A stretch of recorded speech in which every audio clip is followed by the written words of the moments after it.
Hello future coders, welcome back to pattern problem series. इस particular series की तीसरी video है जिसमें हम थर्ड प्रॉब्लम सॉल्व करने जा रहे हैं, which is our right triangle problem in which we are using asterisk और स्टार्स को हम यूज़ करके बनाने वाले हैं राइट एंगल, ठीक है, राइट ट्राइंगल बनाने वाले हैं। सो ये वीडियो होने वाली बहुत ही अमेजिंग, क्योंकि हम इसमें एक और लेवल अप करने वाले हैं। हमारी जो प्रोग्रामिंग का जो लॉजिक बिल्डिंग का पार्ट है हमारा, जो पैटर्न प्रिंटिंग, उसमें एक और लेवल अप करने वाले हैं। हम इसमें भी लूप्स का कॉन्सेप्ट यूज़ करने वाले हैं, पर मैं इसमें कुछ ट्रिक्स यूज़ कर रहा हूँ, मतलब एक छोटी सी माइनर चेंजेस करके आपको दिखाने वाला हूँ कि लूप्स को आप ऐसे भी यूज़ कर सकते हैं। तो हम आ जाएंगे हमारी प्रॉब्लम पे। अगर आपको हमारी प्रॉब्लम पे आना है तो आपको डिस्क्रिप्शन चेक करना होगा, डिस्क्रिप्शन में जो लिंक होगी उस पर क्लिक करके हमारी प्रॉब्लम पर आ जाना है। देन हम ये हमारी प्रॉब्लम पर आ गई, तो आप देख सकते हैं ये रही हमारी आज की प्रॉब्लम ऑफ द डे। तो सबसे पहले, जैसा कि मैं अपनी हर वीडियो में समझाता हूँ कि आपको सबसे पहले क्या पढ़ना है, प्रॉब्लम स्टेटमेंट, देन एग्जाम्पल से समझना है कि एक्चुअली हमें करना क्या है। उसके बाद में कंस्ट्रेंट को देख के हमें अपने कोड को ऑप्टिमाइज तरीके से सोचना होगा, क्योंकि हम क्या करते हैं कि जब हम प्रॉब्लम स्टेटमेंट पढ़ते हैं, एग्जाम्पल देखते हैं, हमारे दिमाग में ब्रूट फोर्स अप्रोच आती है इनिशियली, ठीक है। उसके बाद में क्या होता है कि हम जब उसके जो टाइम कॉम्प्लेक्सिटी होती है, स्पेस कॉम्प्लेक्सिटी होती है, वो कंस्ट्रेंट देखते हैं ना, उसके बाद समझ आता है कि ओके हमें यहाँ पे ये कॉन्सेप्ट यूज़ करना है, ये कॉन्सेप्ट यूज़ करना है। अगर आप बिगिनर हैं तो अभी आपके दिमाग में वो सारे कॉन्सेप्ट नहीं आ रहे होंगे, क्योंकि आपने वो सब पढ़े नहीं हैं। तो मैं आपको धीरे धीरे स्टेप बाय स्टेप आपको बिगिनर से लेकर एडवांस लेवल के सारे पैटर्न पेंटिंग प्रॉब्लम्स को समझा दूंगा। और साथ में हम बहुत ज़्यादा इन्हेंस करेंगे अपनी कोडिंग स्किल्स को और बिल्ड करेंगे हमारे लॉजिक्स को। तो अब पढ़ लेते हैं आज की problem statement. Geek is very fond of patterns. Once his teacher gave him a pattern of triangle to solve. He gave Geek an integer n and asked him to build a pattern. Help Geek to build a triangle pattern using stars. ठीक है, तो हमें क्या है, जो Geeks है उसको बहुत ज़्यादा पैटर्न प्रॉब्लम को मतलब सॉल्व करने में मज़ा आता है। तो उसको एक पैटर्न प्रॉब्लम मिली है, हमको उसकी हेल्प करनी इस पैटर्न प्रॉब्लम को सॉल्व करने में। हम पहला एग्जाम्पल देख लेते हैं। उसको एक एनी वेरिएबल फाइल मतलब एन दिया है, उसकी वैल्यू क्या है 5 है एन के अंदर, ठीक है। तो 5 का आउटपुट क्या है, पहला star, 2 star, 3 star, 4 star, 5 star. मतलब अगर जो हमें नंबर दिया है उतनी हमको रोज लेके आनी है। हर रो के अंदर जो रो नंबर है उतनी हमको क्या करना है, उसके अंदर हमें क्या करना है, स्टार प्रिंट करना। पहली रो 1 स्टार, दूसरी रो 2 स्टार, तीसरी रो 3 स्टार, चौथी रो 4 स्टार, ऐसे करके nth रो और nth स्टार्स ऐसे करके हमको प्रिंट करना है। नेक्स्ट एग्जाम्पल देख लेते हैं। इसमें क्या दिया हुआ है, 6 दिया हुआ है काउंट, एंड आप देख सकते हैं कि 5 जैसे दिया होता तो 5 तक तो सेम है, और छठे वाले में एक और रो ऐड हो गई और उसके अंदर 6 स्टार्स आ गए, तो सिंपल हो जाएगा। अब यहाँ पे योर टास्क पढ़ लेते हैं। You don't need to input anything, मतलब हमें कुछ इनपुट नहीं लेना है। Complete the function print triangle which takes an integer n as the input parameter and print the pattern accordingly in the sense कि जो उन्होंने बोला है कि राइट ट्राइंगल हमें बनाना है तो वो बनाना है।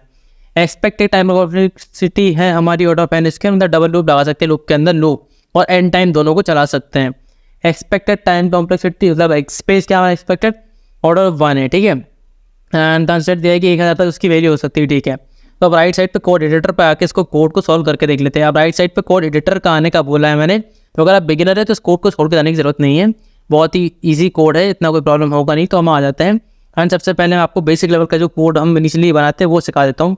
हम क्या करेंगे, 2 लूप लगा लेंगे, ठीक है। एक हमारी रो के लिए, एक कॉलम के लिए जो स्टार्स प्रिंट करेगा उसके लिए। आई इक्वल 1 से चला लिया, ठीक है। And I less than equal क्या कर लिया, एन कर लिया, सेमीकोलन लगा लिया, आई प्लस प्लस कर लिया, ठीक है। अब मैं यहाँ पे एक नई चीज़ करने वाला हूँ, वो क्या है कि अब जो हमारा नीचे वाला लूप है उसको दूसरे तरीके से चलाने वाला हूँ। क्या करूँगा, इंट जे इक्वल आई कर लूँगा, ठीक है, सेमीकोलन, और जे मैंने यहाँ पे कंडीशन लगा दी कि जब जे होगा मतलब जे 0 हो जाएगा तब आप इस पर्टिकुलर लूप को ब्रेक कर देना सेकंड वाले लूप के लिए। एंड जे को माइनस कर दिया। अब देखो ये वर्क कैसे करेगा वो भी आपको एक्सप्लेन करूँगा। अंदर आके सी आउट कर दिया मैंने, क्या कर दिया, सी आउट स्टार्स, ठीक है, डबल एंगल ब्रैकेट लगा के स्टार्स प्रिंट कर दी, स्टार प्रिंट कर दिया। मैंने स्पेस भी देना है साथ में, सेमीकोलन लगा दी। जब लूप एंड होगा तो यहाँ पे आके क्या करना होगा, नेक्स्ट लाइन पे भी जाना होगा। तो एंड से हम नेक्स्ट लाइन पे जाते हैं। आप देखो ये पर्टिकुलर कोड काम कैसे कर रहा होगा। सपोज करो यहाँ पर एन की वैल्यू मान लेते हैं हम 3 है, ठीक है। एन की वैल्यू मैंने क्या मानी, 3 है। तो अब मेरा जो लूप है वो क्या करेगा, सबसे पहले यहाँ पे आएगा आई की वैल्यू 1 की, ठीक है, एन के बराबर है नहीं है, मतलब एन से छोटी है और बराबर आर टी की छोटी है। फिर अंदर आया जे के में क्या कर लिया, जे में ले लिया इसने 1 को ले लिया। अब चेक किया जे को, जे 0 है क्या, नहीं है, जे माइनस, ठीक है। उसके बाद यहाँ पे आया कि स्टार प्रिंट कर दिया। अब जे माइनस हो गया, कितना हो गया, 0 हो गया। कंडीशन चेक की भैया जे 0 हो चुका तो बाहर आ जाओ, मतलब एक स्टार इसने यहाँ पे प्रिंट कर दिया। ये स्टार प्रिंट किया, उसके बाद इसने क्या कर दिया, यहाँ पे मल्टीलाइन कमेंट्स लगा देता हूँ, एक काम करता हूँ मैं। तो इसने क्या किया, एक स्टार प्रिंट कर दिया, फिर ये नेक्स्ट लाइन पे आ गया। उसके बाद में आई कितना हो गया, 2 हो गया, इससे छोटा और बराबर है, हाँ छोटा बराबर है, अंदर आओ। आई कि जे कितना हो गया, 2 हो गया, तो एक बार आया तो स्टार प्रिंट हुआ पहला, यहाँ पे देखो अब यहाँ पे आएंगे हम नेक्स्ट लाइन पे उसने ला दिया था हमें, तो पहला स्टार प्रिंट करेगा, फिर स्पेस देगा, दूसरा स्टार प्रिंट कर देगा, ठीक है। उसके बाद में क्या होगा, फिर इसके बाद में नेक्स्ट लाइन पे आ जाए, क्योंकि अब जे यहाँ पे 2 से 1 हुआ, 1 से 0 हुआ और 0 से फिर यहाँ पे फॉल्स हो जाएगी कंडीशन, तो बाहर आ जाएगा। अब कंपाइल करके चेक कर लेते हैं पर्टिकुलरली ये कोड हमारा रन कर रहा है या नहीं। ऐसे ही रन के लिए भी चलेगा और 3 स्टार प्रिंट कर देगा, ठीक है, ऐसा कि आपको समझा चुका था पहले ही। सो रेडी फॉर एवल्यूशन के लिए हमारा कोड हम चेक करते हैं कि सैम्पल टेस्ट केस पे हमारा कोड रन कर रहा है या नहीं। सो आप देख सकते हैं कि हमारा जो कोड है वो सैम्पल टेस्ट केस पे रन कर रहा है। अब मैं इसे सबमिट करके चेक कर लेता हूँ कि हमारा जो कोड है वो जितने भी इस पर्टिकुलर क्वेश्चन पे टेस्ट केस लगे हैं सबको पास कर पा रहा है या नहीं।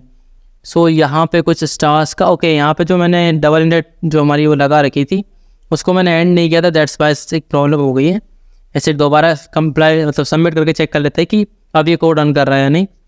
So ready for evolution. अब आप चेक कर सकते हैं कि हमारा जो कोड है वो सक्सेसफुली सारे टेस्ट केस को पास कर लिया इसने। 117 टोटल टेस्ट केस थे। अब यहाँ पे मैं एक और चीज़ आपको बताता हूँ कि जैसे ऐसी वाली जब कंडीशन आती है और यहाँ पे अगर स्पेस अगर ठीक दिया हो, ऑर्डर ऑफ एन में दिया हो मान लेते हैं, ठीक है, ऐसी अगर कंडीशन आती है तो आप यहाँ पे कैसे कर सकते हैं वो पर्टिकुलर चीज़ को। तो यहाँ पे मैं काम करता हूँ, स्ट्रिंग बना लेता हूँ, एक स्ट्रिंग एस मैंने बना ली है, ठीक है। अब मैं क्या करूँगा, यहाँ पे आ गए, ठीक है, इस सब को हटा देते हैं एंड एंटर करते हैं, यहाँ पे आते हैं, ठीक है। अब मैं यहाँ पे क्या करता हूँ, पहले काम करता हूँ, यहाँ पे मैं ऐड कर लेता हूँ एस प्लस इक्वल कर लेता हूँ और क्या करना है मुझे, स्टार ऐड करना है, ठीक है। एक स्टार ऐड किया एक स्पेस के साथ में, ये मैंने इसके अंदर ऐड कर लिया, ठीक है। अब मैं क्या करूँगा, अब सी आउट कर दूँगा, क्या सी आउट कर दूँगा, एस को और एंडल लगा दूँगा, ठीक है। एक बार मैं ट्राई करके देख रहा हूँ कि ये पर्टिकुलर चीज़ वर्क करती है या नहीं, ठीक है। तो मैं यहाँ पे इसको चेक करता हूँ कि ये पर्टिकुलर चीज़ वर्क कर रही है या नहीं। Let me check 1 second. Okay, तो एंडल कर दिया मैंने, सेमीकोलन लगा दिया। अब इसके बाद में कंपाइल करके चेक कर लेते हैं कि ये पर्टिकुलर पहले जो कोड है हमारा सैम्पल टेस्ट केस पर रन कर रहा है या नहीं। रेडी फॉर एवल्यूशन, हमारा कोड चेक हो रहा है। So what was the output. आप देख सकते हैं कि हमारा जो कोड है, ये वाला जो कोड है, ऑर्डर ऑफ एन वाला जो कोड है, वो सैम्पल टेस्ट केस पर रन कर रहा है, पर स्पेस कितना ले रहा है, वो एन स्पेस ले रहा है, ठीक है। अब ऐसे सबमिट करके चेक कर लेते हैं कि ये सबमिट हो रहा है या नहीं।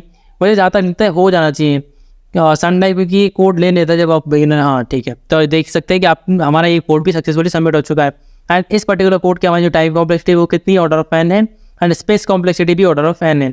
सो अगर कभी आपको ऑर्डर ऑफ एन में ऐसे प्रिंट करने के लिए बोला जाए तो आप इस टाइप की ट्रिक्स को यूज़ कर सकते हैं। Thank you so much for this particular video.